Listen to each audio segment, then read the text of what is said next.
Yo, what's up, everybody? It's been a minute. It's the Abrazo Football Podcast. We got Brooks in Barcelona and me, myself, Blaine, back from Barcelona about 2 weeks ago or something like that, was it not? You Yeah, know, 2 weeks ago. I breaking bread came with. so quick already. Yeah, time flies, man, but, just breaking bread with the co host, in Les Ramblas, the Soho house, you know what I mean? That's why we've been away. We were on extended holidays, shaking and swerving, but now we're back, and it's time to get right back into the conversation. Brooks, my friend, and what better place to start? I mean, we might be a little bit late, but the topic's still hot. Man was MIA in the match against Chelsea yesterday. Okay, he left the game early against the Spurs. Talking about one of the best players in the world, if not the best player. No shade. We don't need the hate. I'm talking about CR7. Brooks, what do you make of the situation? Man U, Cristiano Ronaldo, Eric Ten Hag. What the heck is going on in Manchester? Yeah, man, I feel bad for Ronaldo because at the beginning of the season, I mean, the problem is we don't really know a whole lot about did he really ask to leave that much? Was he really not coming to practice? Was this something that he was okay to not be at for a little bit? But what we do know is that Eric Ten Hag was like, he's part of the plan. He's not going anywhere. I need him. He's part of the team. I need him. I want him. We're going to use him. But he hasn't shown that. So it's one thing if you're going to just not play the guy, but it's a whole other thing if you come out and say, he's going to be, crucial to the plan that I have. We need him. And then you just never play him. And when you do play him, it's 3 minutes left against the Spurs. And the man doesn't want to come in because he already feels disrespected. And he's just like, nah, I'm out of here. So, yeah, what he did is sucky. Shouldn't happen. You can understand his frustration, obviously. That really is not a fun situation to be in. But it still sucks. It's a team. You were talking up the team, the club, the community, the city before you got there, doing this for Alex Ferguson. This would have never flown under him.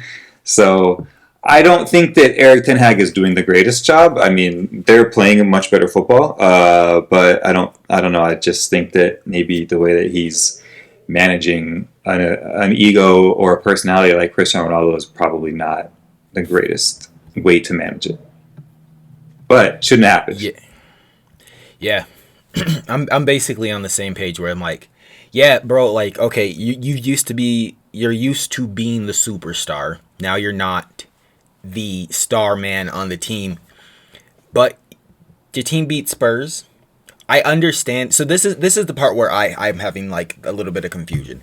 So if you were just, I feel like if he was just on the bench and he didn't hear that we're about to throw you on for the last 5 minutes of the game, he probably would have just stayed on the bench and congratulated his teammates. No issue being a sub, okay? Yeah. But for you to throw me on, in the garbage minutes, yeah, okay. I'm a 15-year-old. Yeah, I'm the 15-year-old getting his first minutes. Okay, so the options are either A, I sit here on the bench and it's clear that there's, a disagreement between the coaching staff and me, and they're beckoning for me and I won't come, kind of like Kepa when Maurizio Sarri was beckoning for him to come out of a cup final, and he did. Yeah. So I'm like, all right, so you're just going to leave, get in your car and drive home before they've blown the whistle for full time. That's foul. But also I'm kind of like what you said, if coach is okay, you're staying here.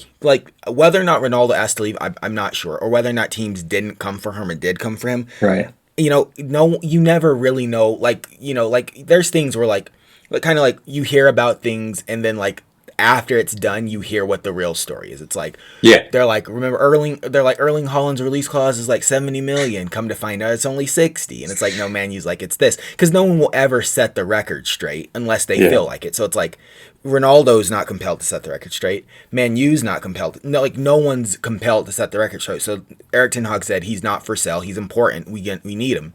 But you don't play him. And it's it's okay if he's not good enough or if the team plays better without him and you don't need him anymore, that's fine. But let him go. Let him go. Or don't bring him on. Don't give him the disrespect minutes. If he, keep him on, kind of in the other game where Anthony Martial got injured after about 20 minutes. They brought him on. He played the rest of the game. Yeah. That's acceptable. But to bring him on, 97 minutes, nah, man, like that's a bad look for you. Like that's like because he once said it would have been disrespectful. I guess it was during the Man City game. He was like, I didn't want to bring CR7 on because it would have been disrespectful, probably because they were losing 6-0 at the time. But to the same token, don't bring him on when it's when you're 2 up with that, because that's also disrespectful. So I don't know. I'm like, for me, I'm like the coach. I mean, I'll be honest with you. I'm not a Man U fan. I am a Ronaldo fan. I don't think it was the right thing to do, but I really hope things don't go well for Man U. I hope things don't go well for Erik ten Hag. I've decided I don't like him. I don't like him. No, him I'm as with a you. person. I don't like him as a person.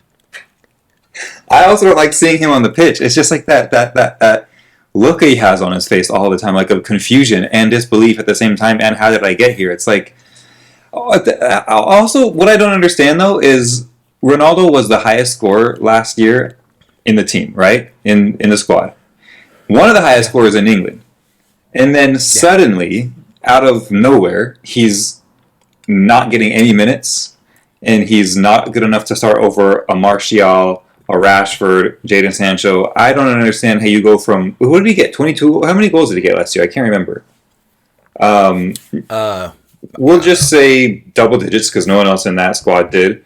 And now he's not even coming on the pitch to play. So after words have been spoken that he is part of the plan. It just nothing in this whole scenario is making sense. So I'll be pretty upset. I'll be pretty frustrated if I came off a 20-goal season and then, I'm not even getting more than 5 minutes in a game against the Spurs.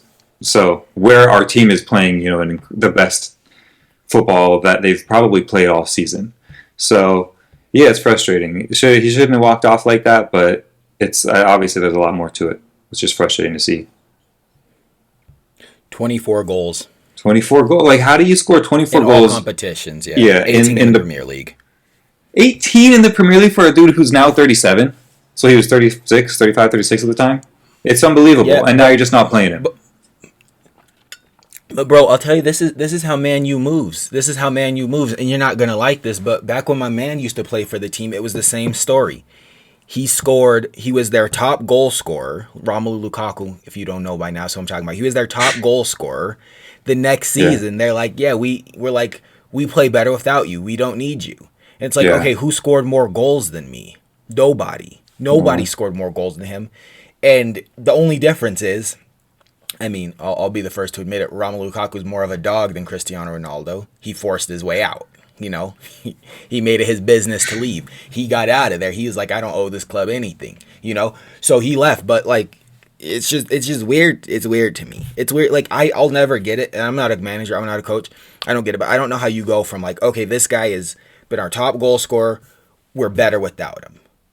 So are you saying you're better without scoring goals? Or seriously. I don't understand how the math equals that you're better out. Like, okay, like these guys are gonna run, he's not gonna press, but these guys aren't gonna score. Like, you can run until your legs fall off, but if you can't put the ball in the back of the net, who cares about what the philosophy is? Yeah. So that's all I got. I mean, yeah. And no, I'm with you. Ill will to Man U.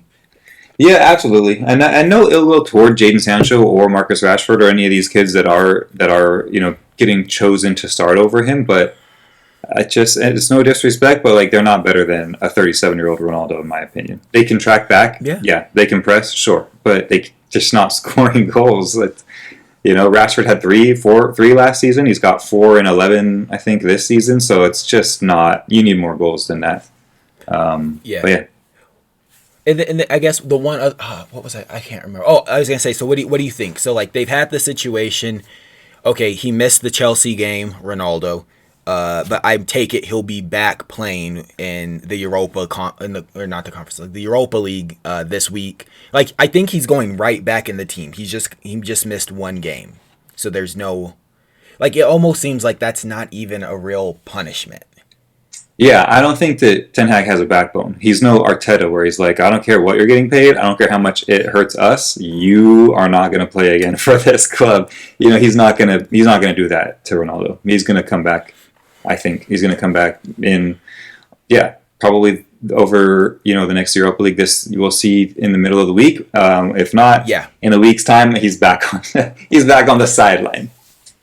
Well, and dude, well, here's my take on it. I'm like, part of me is like, okay, if a guy's good enough, like I get it. You're not like if you're good, the rules that apply to you are different. Yeah. But why come in and act like you're like this big, stone, or I don't know what that means, but like this rule oriented guy that's extremely strict where like if you misbehave, because let's not forget, this is his second time walking off on the team. He did it in Singapore too. It Him and Dallo. is. So, I mean, Ronaldo's been disrespected this man time and time again. And what, you're gonna make me? I'm just gonna miss one game. That's the I mean, I'm not saying you should punish someone more or less. Part of me is kind of like we're making more out of this. Like if a player doesn't want to go on for the last minute, it's like you shouldn't have asked him to. I won't say much more about that, but to come in and act like you're like the boss of all bosses, and this man is gonna like slap on the wrist, like that's like they're talking about like setting examples and being, setting a precedent. This is the precedent for disrespect, like the ultimate disrespect to your manager. Basically I call the shots. And I'm like, it's like, was I gonna play in the Man U match, or are you gonna start me against Chelsea anyway? Yeah, no. He's like, he knew what he was doing. Ronaldo is very smart. I feel like he knows what he's doing. He saw this coming. He sees the future. He's like, oh, Chelsea's coming up in. I'm not going to play in that game, so I'm out of here. Like, let's just move this. It's just that you're right. Ten Hag doesn't have a backbone. He doesn't have the will to actually come down on people like this. This is the second time that Ronaldo's disrespected him in front of the audience, in front of TV, and he keeps making his way to that. Well, I guess that bench. Well, bro, but this is the thing. This is the way I look at it, though. Like, if I'm coming in as a coach, like, don't put yourself in a position where people can say you don't have a backbone. Right. Just be like, yo, like, I'm gonna play the players when I want to play the players. Like, there's rules, but I'm not gonna sit here and say if you break a rule, what's gonna happen. I'm just gonna be like, we'll deal with people on a one-to-one basis. And that way, when Ronaldo leaves the field and you feel like you need him to play in a Europa League or whenever you do need him, despite what you may not say, you can be like, yeah, I'm going to play Ronaldo. And they'll say, like, but aren't you mad that he left? And be like, well, nah, he didn't want to play, but, he I don't know, like, you don't put yourself in this box where, like, you're up against a wall and it's like, okay, right. What's your next move? He broke, like, you drew a line and he crossed it. Now what you going to do? Well, I don't want to lose my job like everyone else before me. I want to win games. So eventually I am going to have to play him because, like you said earlier, the other guys are not good enough. And, like, I'm trying to prove, like, I like Anthony, like, actually, I like most of the attackers on Man U, but they're not good enough. And you hate Bruno Fernandes. Bruno Fernandes is the worst, but that's another podcast. But yeah, I know I'm with you. I just think that he doesn't have a backbone. Again, like I don't know. Yeah. He's trying to come out here and establish these rules, but the only one he's not even the one that said anything. It was like a Twitter or an Instagram announcement from Man United. It wasn't Ten Hag. It wasn't him in the press conference. All he said was, "We'll deal with it." You look at Arteta, and he's like, "Oh, Aubameyang broke rules. He's not going to play for the club again." What happened? He broke rules. Like, he's just like he broke rules. He's not going to play for us again. At least he has the muscle and the I don't know to be like, I'll take the blame for this. Like, I'm going to come out with this. I'm going to say what's going to happen. It is my way. But Eric Ten Hag won't even face up to that. Well, okay, so I'm going to contrast this with another superstar that got into some disrespected his teammates in another way. So, did you hear about Draymond Green punching Jordan Poole? Okay, so Draymond Green punches like a younger player in the face during a practice right before the NBA season started like 2 weeks ago. Just clocks him. Like they're talking trash to each other. Draymond Green just clocks him. Draymond Green's one of the three captains of the team. Several-time All-Star, 4-time, NBA championship. They asked the coach, they're like, okay, he punched him in the face. What's going to happen? Coach looks in the camera. He's like, listen, like, boys will be boys. We need all of our players. Why would I say he's not, like, he didn't, They're going to figure that out between them. Why would I say he's not going to play for the team? He Yeah. doesn't play for the team. Our chances of winning drop dramatically.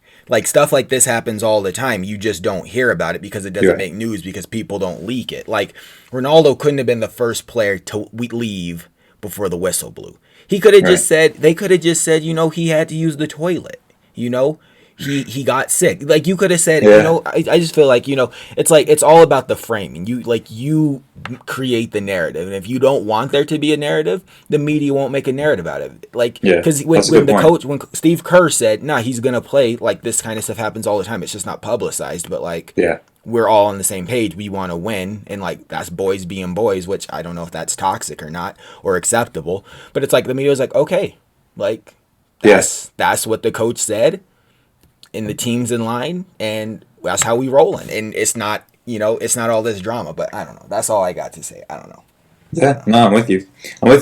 Let them two figure it out on their own. The coach can decide. I mean, if it wasn't a team thing. Like, those two had an issue with each other at the moment in time, and one handled it this way, and the coach can handle it that way. Yeah. All right. Well, let's talk about the man. Let's talk more about the manager, Brooks. So, what is your assessment of Erik ten Hag?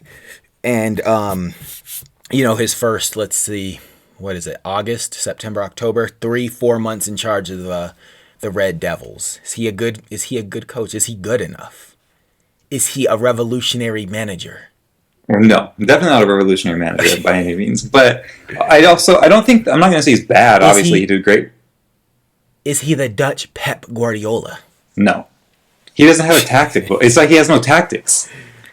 I'm looking at them. I'm looking at their games. I'm looking at how they line up. I'm looking at how they play. I don't know. I think that the best thing he's done is not start Harry Maguire. However, with Varane being out injured now probably for the rest of the season, we'll see if he goes to the transfer market in January, if he just plays Harry Maguire. But no, I mean, he got a couple good signings. Obviously, Anthony's been amazing. Lautaro not Martinez. Dang, I just forgot his name. Lisandro Martinez. Yeah, he's been incredible too. People were dogging his height, his potential lack of physicality, and he's been in it. So, some really good signings. Obviously, Christian Eriksen is a really good signing too, and he obviously brought his boys in that know how to play the Ajax way or whatever, but they're in, 5th place right now? I just don't see a huge improvement from Ole Gunnar Solskjaer, to be honest. It's no better. It's no better after spending a ton of money on on Casemiro, on Anthony, and on Lisandro. Lisandro.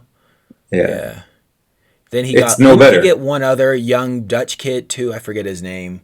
Yeah, like a left back. Yeah, and I just don't see.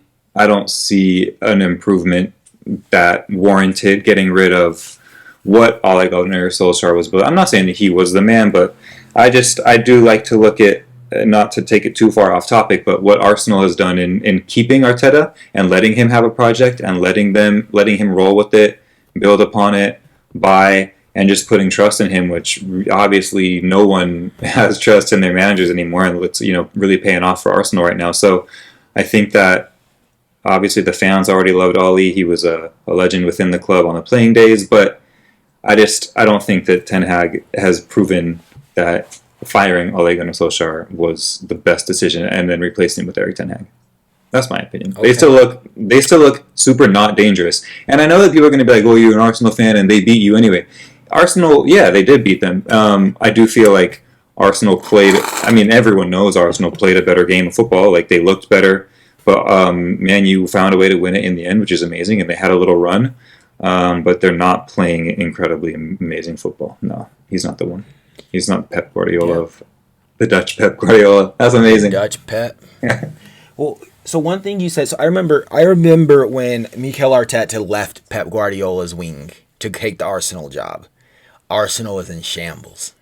Shambles. And That's like an understatement. They were down so bad.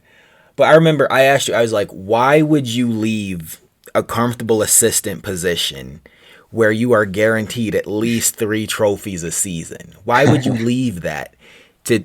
Why would you feel so bold to think you could do Arsenal a favor I understand now. When a man believes in himself, Yeah. you know what I mean? You know, which I gotta say, like every manager believes in themselves. You know, like Anyway, they should. Eric Ten Yeah. Hag believes in himself. Yeah. Tuchel believed in himself. Man that just got fired, Stevie G, believed in himself when he took the job at Aston Villa. He should have stayed at Rangers. He should He have should. stayed at Rangers.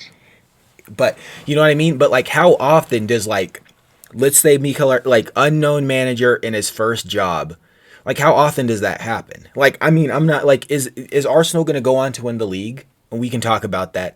I don't know, but they're looking strong, and Hmm.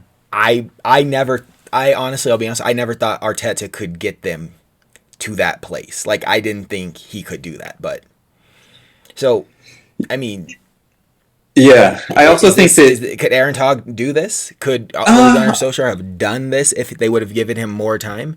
Because so, Arsenal's given Solskjaer. this man time. Yeah. Yeah. They have given this man time, and I think that. I mean, he took over a really terrible whatever. Whatever. No disrespect to the other Basque man there before him. Unai Emery didn't really feel like he knew what he was doing. He had some odd signings, and we look at if you just want to quickly contrast, you look at what Mikel Arteta has done as far as who he's bringing in, and there's a very clear picture of what he wants his team to look like. They're young. Brazil. They're it's the Brazilian national team is what he wants his team to look like. Yellow with canary jersey with the green piping. I know. I'm just waiting for Neymar to come in next. Neymar's too old to fit into this squad, but he does have a Yeah, he he's has too old. a he has an idea. He has he knows what he wants in this squad, and he's going to get it. And every piece that he buys fits into what he's trying to build. And I think that just to give some credit to Ten Hag, it looks like he might be going that direction, but really all he's doing is just bringing in people that he's worked with in the past. You He's know, bringing the Ajax. He's like, he's I want yeah, to bring Ajax to the Premier League. yeah. So yeah, I think that then Arsenal giving Arteta time was the best thing that they've done since hiring hiring Arsene Wenger in the 25 years Mm-hmm. ago. So yeah, it's definitely paying off. Will they win the league? Probably not. I'm not one of these fans that think they're going to win the league this year. They're definitely going to make top four, and they play a really attractive football that we haven't been used to seeing in the last few years. But I think that this is going to attract even more high profile players to want to come and play for Arsenal But you don't think they're going to win? this season. So let me just say, are we moving on to Arsenal? Should we just is this Yeah, let's move on. Let's move on to all right? Arsenal. Let's talk So about the Gunners. so I always like to believe that you do need to have a little bit of luck. Even Arsene Wenger used to always say that we just haven't had luck, and you need luck to win titles and to win trophies. This season they've been amazing.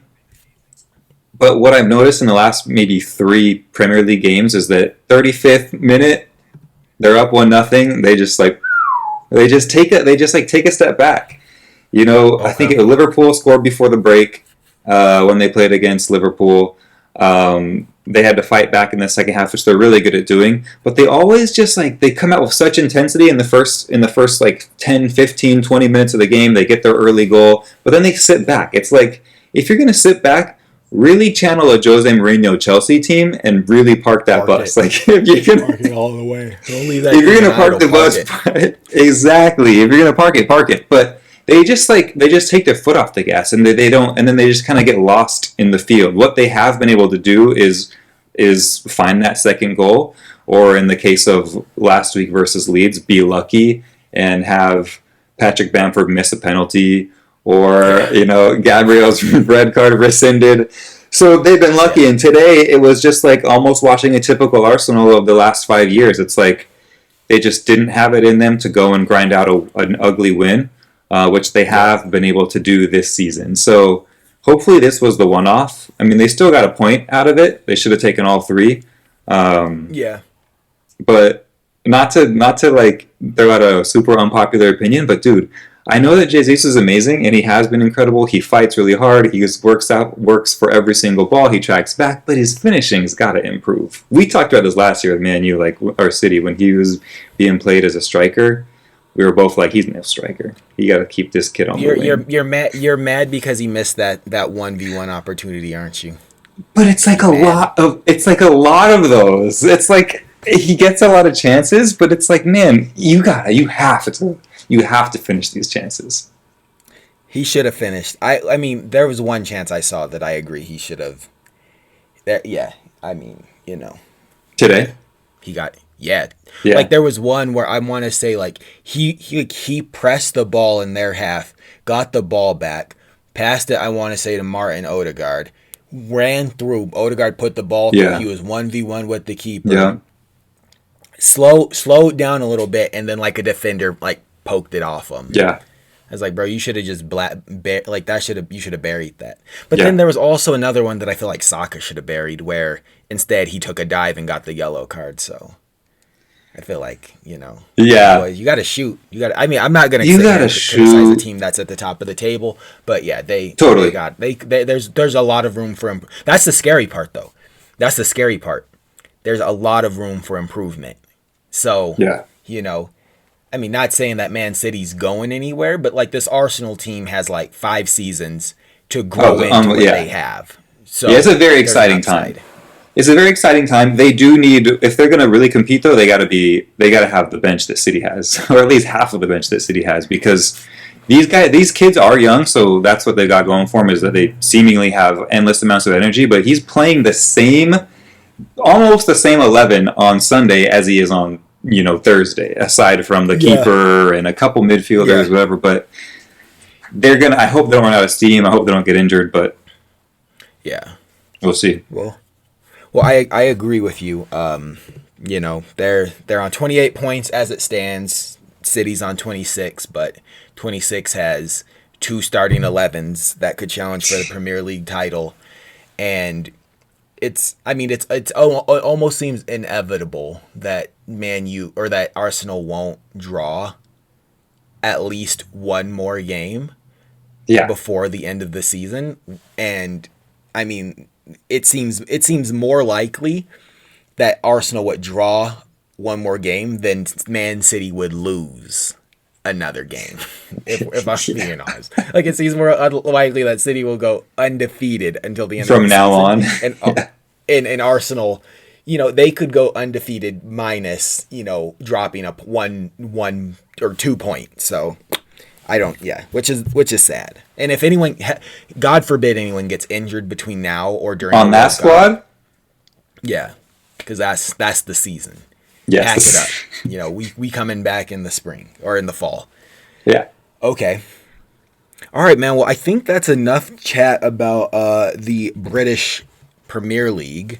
Let's switch gears, hop over the small pond, go to France, and talk about this Kylian Lotin Mbappe situation. Did he ask to leave? Does he want to leave? Does he have a right to be pissed off? I actually want to talk about that first. Does he have a legitimate case for being mad? If you take away numbers, you take away his salary, you take away the decision he made to stay in the summer, you take away everyone hating on how much he's getting paid, whatever. Yeah, he does, because he told the club, I don't want to be the central striker, I want a number 9 to play off of.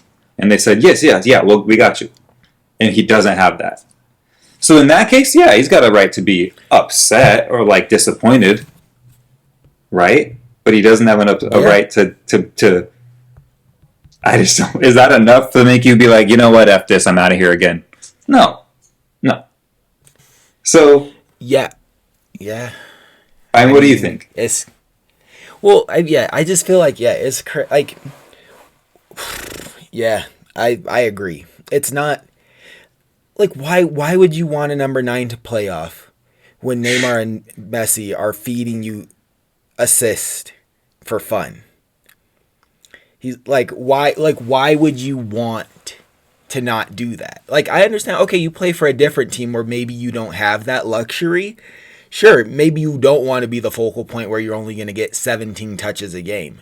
Right. But when Messi is literally giving you assist after assist, and Neymar, despite your contentious relationship, seems to be more than happy to give you assist after assist, and you also seem more than happy to take those assists.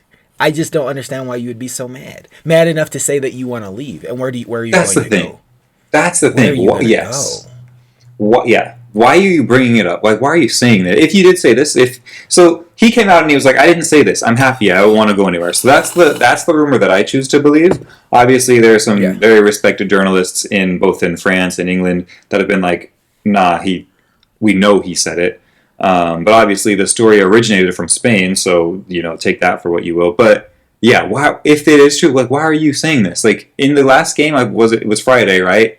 He was Friday. assisted 2 goals by Messi, and then he assisted Messi in the 3-1 win. So, what do you have to complain about? Neymar was injured. Like, if Neymar was injured, you would have been fed even more balls, like you've been saying. So, I don't know. I don't know. I understand that, yeah, he was told one thing, and then the club wasn't able to pull that off. But keep in mind that they were trying to tie you down to a new multi-million dollar years contract. So they had a lot on their plate. Yeah, well, and I'm like, bro, okay, it's like, okay, they couldn't, like, who could they have brought? Yeah, I who guess would they they tried have to bring done? Marcus. I guess they tried to get Marcus Rashford. I don't know if he But is that decided really to who you stay. want in a team you're trying to win Champions League with? Is Marcus Rashford? I don't. If you're, so the way this is the way I see it. So like if he, like, what he's probably talking about is like an Olivier Giroud World Cup situation. Somebody that he doesn't really see as a A real threat? attacking threat. Yeah, someone that can just hold the ball long enough for him to get wide and not have to play. Like, he's playing that striker role and they're giving him service, but he wants a striker to hold the ball and give Yeah. him service. Rashford could do that. Then We're get not relying Olivier on Rashford Giroud. to Get the score. most underrated Frenchman out there. He was free. Yeah. Yeah, I mean, he would probably like that, but at the same time, I'm like, if that was the system you played, you couldn't play with the two creative guys playing behind you. Yeah, So so it's that's like what I don't then one understand. of those guys has to sit. One of them got to go. Yeah. So it's like, did you really want Neymar to go? Did you want Neymar to, like? There's so many, like, no one's gonna know what really happened. Right. No one knows what really happened because Neymar's not going to come out and say, yeah, he wanted me to leave. He's not going to come out and say, I wanted Neymar to leave. No, No, yeah. the club's not, like, no one's going to say anything. That's the thing. Like, we won't know for another 10 years what really happened, but I mean, as far as Mr. Mbappe goes, yeah, man, you have nothing to, like, okay, it's one way to feel like, okay, they said they were going to do something and they didn't do it. It's not totally, like, if they can't find a striker, they can't find a striker. Like, Yeah. there's only so many valid strikers on the market, and Mauro Icardi apparently didn't work. He went to Turkey. Right. You gonna get Erling Haaland? No. Ooh. Karim Benzema. Shout out to Karim Benzema, by the Right, way. shout out to Karim. Got that Ballon d'Or. But to your point, there's not that many that would want to play that role. Like, if I'm a striker, if I'm Karim Benzema, no, I'm scoring. I'm here to score goals. I'm not here to hold up for you, and I'm not here to dish off to you. Like, I'm a striker. I'm gonna. Olivier Giroud's probably the only one that would be willing to It's do the it. only Now, one. I'll tell you a Lacazette. crazy conspiracy though. Yeah, Lacazette, bro. What happened to his voice, by the way? I just think he was yelling. Rumors are he had to have vocal cord surgery. I just think that he was just lost his voice in the game. Vocal cord surgery. Can you imagine? The media, the football media is the worst. Hey, I'm looking crazy. There was another clip though. Federico Valverde also had a Mickey Mouse voice going on Really? in his interviews. He's like, yo quiero. He was like, yo quiero gallar todo. I was like, why are they? It was a Brazilian page. I follow a Brazilian page. They put him on. I was like, why are you guys dogging this man? Would you do this? Would you do this to Vinny Jr.? Never. They would never. Yo, that's the other thing though. Here's the thing I'm thinking. They could. What if Ronaldo leaves Man U, goes to Paris? Yeah, I mean that should happen. But then, to your point, who's sitting? I feel like Mbappe forgets that there's only 11 allowed on the field. Yeah. Sometimes, it's like, right, I forgot. Like, who's gonna sit? Yeah. Who's sitting? Who's sitting? No one's sitting. This is like arguably what they have going right now, for the most part, is good. They don't need, like, if they're spending major money to get a player, it shouldn't be a striker for Mbappe to play off. It should be a left No. back. It should be a left back. And it should honestly be they probably need some more competition in that center back role. But yeah. Yeah, I mean, we just talked about how Ronaldo doesn't track back. If you're going to put Ronaldo on that team, that means you're going to probably pull out someone in the midfield who's there to keep things tidy, which you're probably going to have to pull out. That's just going to leave all kinds of defensive liabilities in your starting 11 if you're to bring Ronaldo in to play off of Mbappe. That's just... Yeah. I don't know what he wants, man. I don't know what he wants. The only thing I could say is, like, it's a long season. Here's what I can say. At some point this season, Neymar is going to be injured for at least 2 months. Which he is. Much I can say. I mean, he sat out. Yeah. This weekend he was out. So, I mean, if there was an understanding, I don't know. It's all speculation. But either way, relax, young man. That's the thing. Want, like, yeah, it's like, I mean, but to Florin, whatever, Madrid's president Perez, what'd he say? He acted crazy. He's like, what did he say? Yeah, people are like, we're not gonna. People are like, so, like, are you gonna get Mbappe now? He's like, no, we don't want him because due to his behavioral issues. Okay, so what is he talking about? Is he talking about him staying at PSG? Is that the behavioral issue? No, it's him coming out again, like just after signing this contract and be like, I'm out. I want out of here. I'm not happy. And if this is all true, like if this is what this guy is doing, that is something you don't want to be tied up with at your club. Yeah, it doesn't really matter how good you are.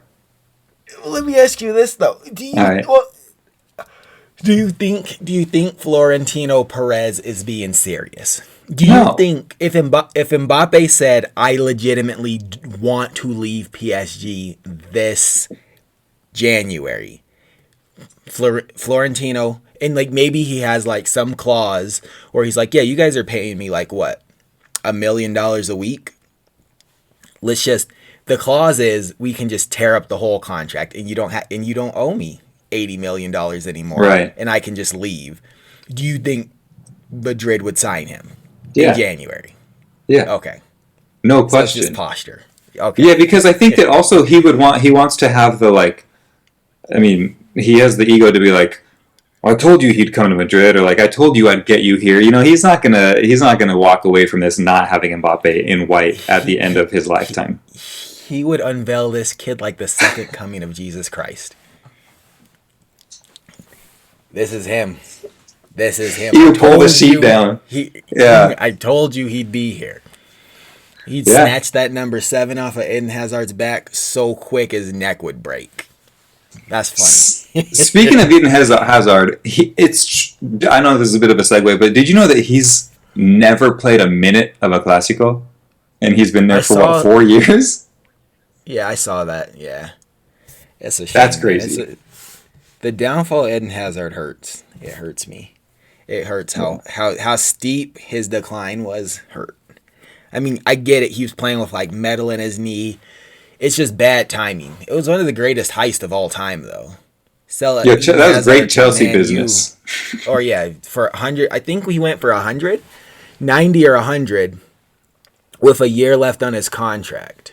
Jeez. And we win the Champions League right off the back of that.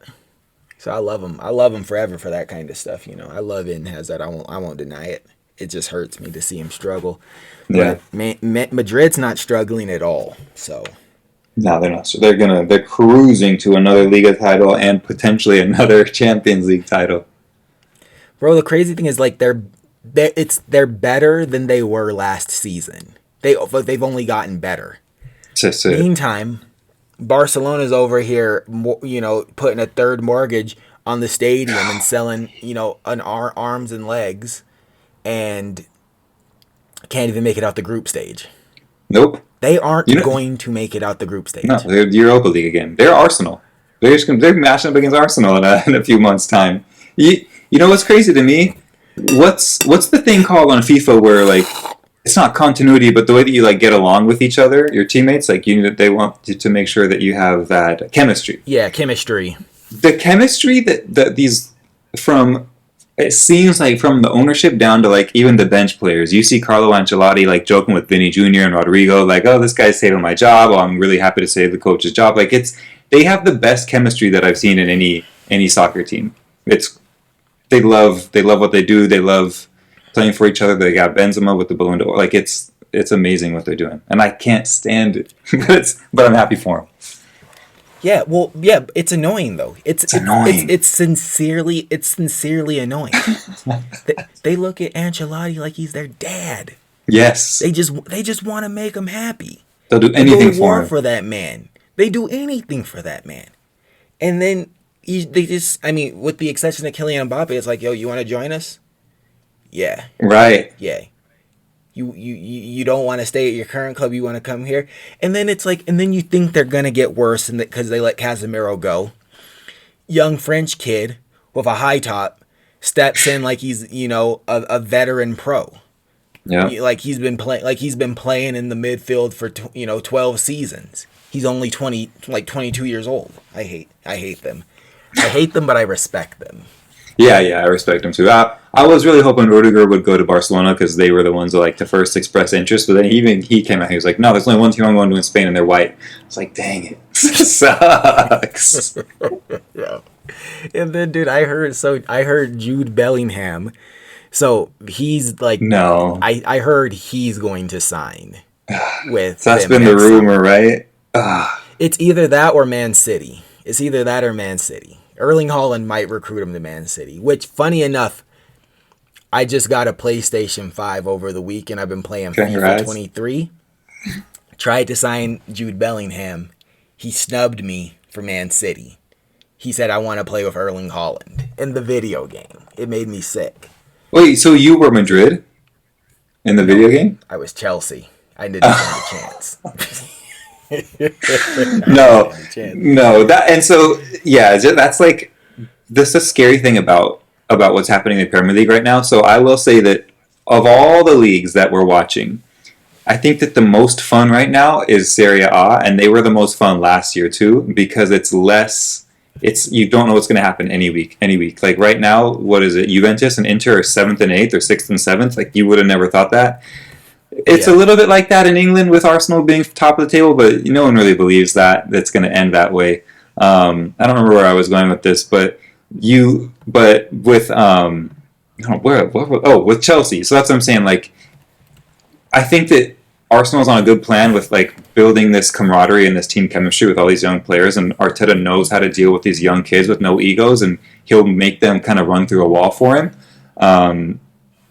And I think that that's kind of the only way to maybe beat or try to play against Man City is just have people that believe in your philosophy and believe in what you're trying to sell to them, because no one's going to compete against them as far as talent goes.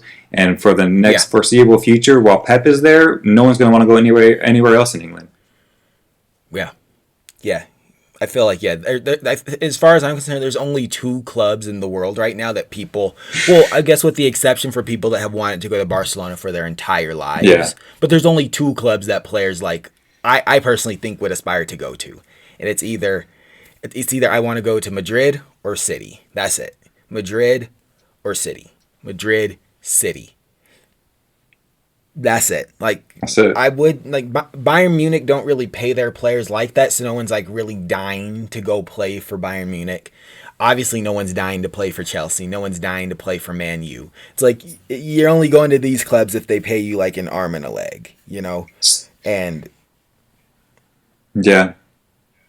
That's. I mean, so I don't know if you heard this over the weekend, but are you on track with Didier Drogba? What he said about Todd Bowley?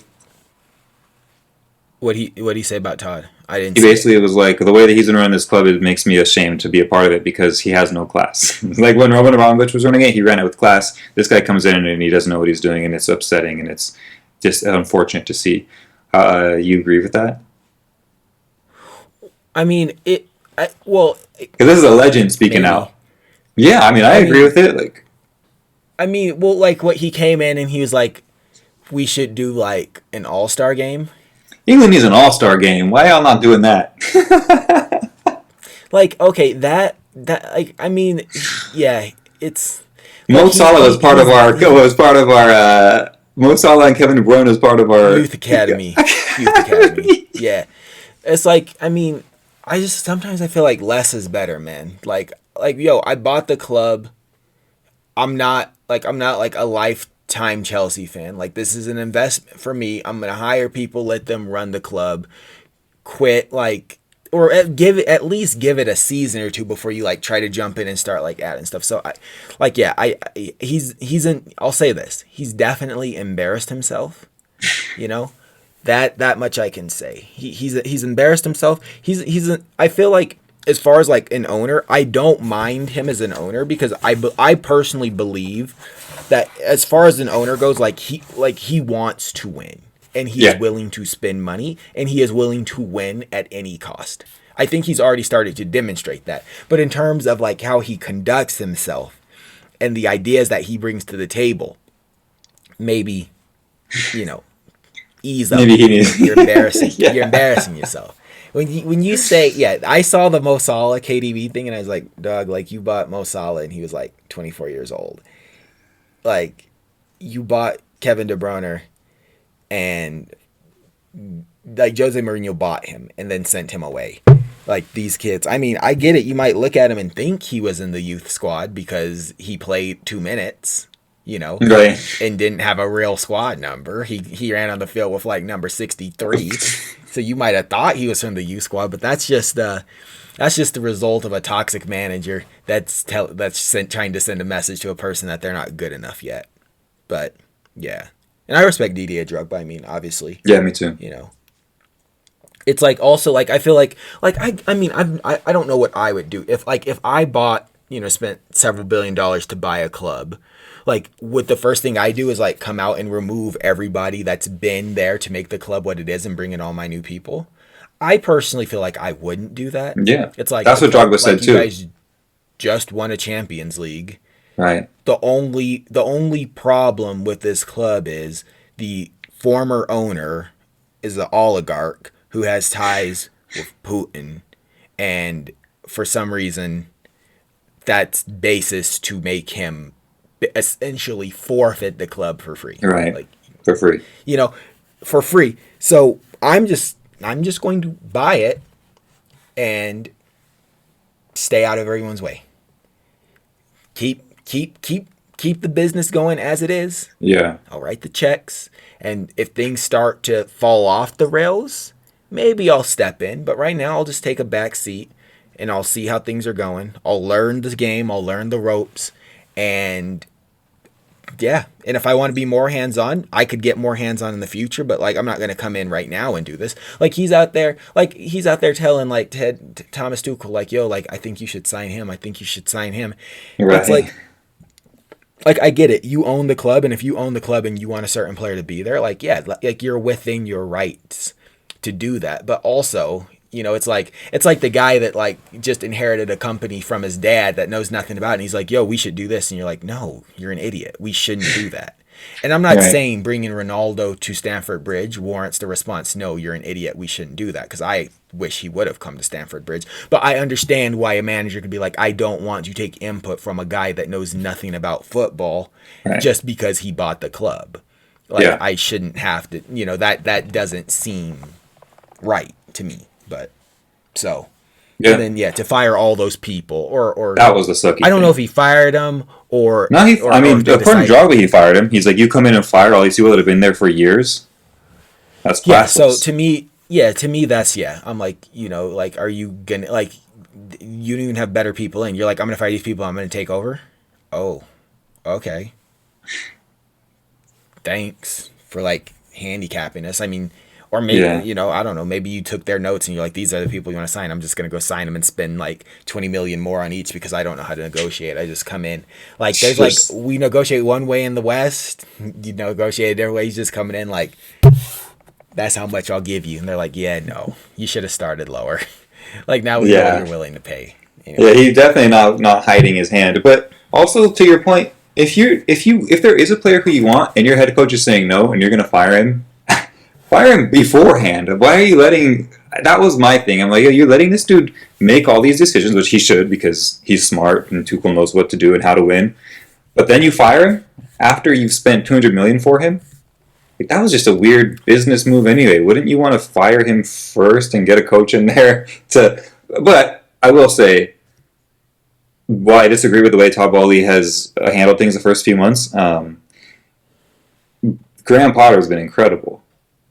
Yo, bro, that's my only critique. You should have fired Tuchel and hired Graham Potter before the transfer, before the season started. Yeah, You know, like if you were gonna fire him before. Yeah. Graham Potter, they're looking good playing. These guys are like this Chelsea squad said, we got a barber for you. They said we got a place for you to shop too. They're like, you in Fulham now. You on the east. You on the west. You in West London now. There's a different amount of prestige we need you to have. You know the worst thing about Graham Potter? Did you hear him? He came out and said he has never been to a Champions League game. Like, never been to a game. I don't know how you're an accredited coach / manager in the Premier League and you've never even bothered to go to a champion. I imagine you had to have been a football fan growing up to eventually make it to the point where you're managing football clubs. You didn't go to a Champions League game when you were 12, 15, 18, 20. Who did you support at that age? Yeah, like that you never went to. And my head just started spinning. I was like, "What?